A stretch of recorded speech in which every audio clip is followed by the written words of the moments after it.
Hello mga ka-art, today's video nga ay samahan nyo akong gumawa ng barot saya.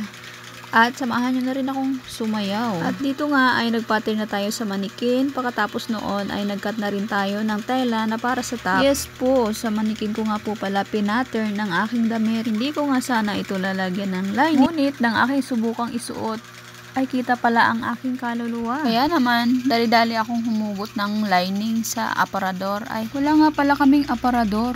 Sako lang pala ang mayroon kami.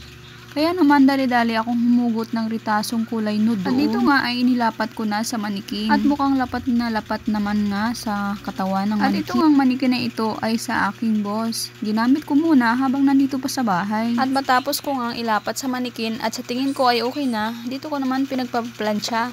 Bago ko naman ito pagdugtong-dugtong. For the pasada na nga ang person.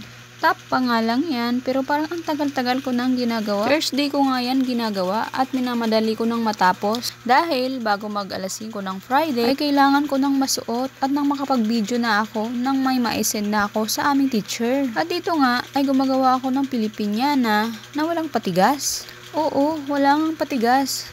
Kasi naman, baka pag sumayaw na ako, ay makamawakrat ang kilikili ng aking damit. Okay lang sana kung puro kimbot ang action. Ay hindi, may padi-padi pa.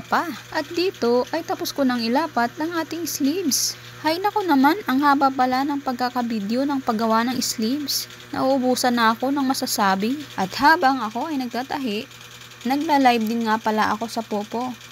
Para kahit paano, may extra income pa din. Nakailang sahod na nga rin ako dyan kay Popo kahit paano. At ayun nga, tapos ko nang pag-bibesting yung mga sleeves. Tapos, pinagpapaplansya ko na din. Idudugtong ko na nga ito, kaya naman pinagpipipin ko na para walang kawala. Kung may patigas nga yung sleeves na yan, ako po, ang hirap niyan idugtong. Mabuti na nga lamang at wala.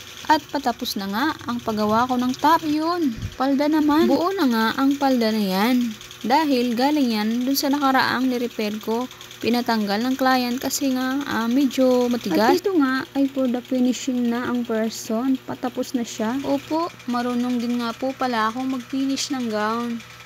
At syempre, ang pagbibids, marunong din ako. At tapos ko na nga gawin ang top at skirt. At pagkatapos, naisip ko, ano kayang ilalagay ko sa aking ulo? Kaya naman, para maging dalagang Pilipina, gumawa ako ng bulaklak na ilalagay sa ulo.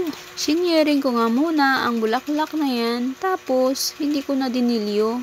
Medyo matagal-tagal na nga ang video na to at hindi ko pa nalalagyan ng voice over. Medyo mahirap kasi sa paggawa ng voice over. At sa dulo ng video na to ay dun nga ako sasayaw.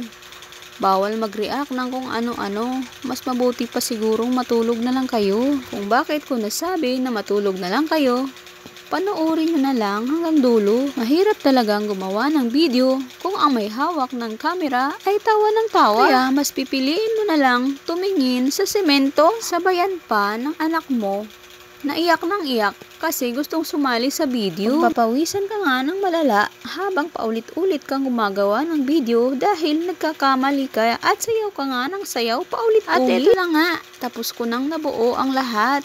Kaya inisinirid ko na siya sa manikin para mapicturan. Ay, loko-loko. Sinuot pala. Hindi isinilid.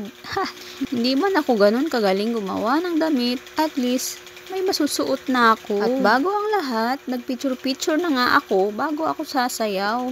Para may remembrance ako sa aking damit na ito. Nagpiling photographer nga dyan ang anak kong panganay. At ito na nga ang pinakahihintay ng lahat. Diyos ko, pinas forward ko na nga yung video na yan kasi baka naman antukin kayo. May sinusundan nga kaming steps dyan tapos gumamit na lang ako ng music na karenyosa. Habang sumasayaw nga ako dyan, yung anak ko namang panganay na nagbibideo ay tawa ng tawa. Sabayan pa ng aking bunso na iyak ng iyak sa gilid. At sasabihan ka pa ng anak mo, Mi, ang tigas, lambutan mo naman. At napagod nga ako kakaulit. At hanggang dito na lang. Thank you for watching. Bye-bye.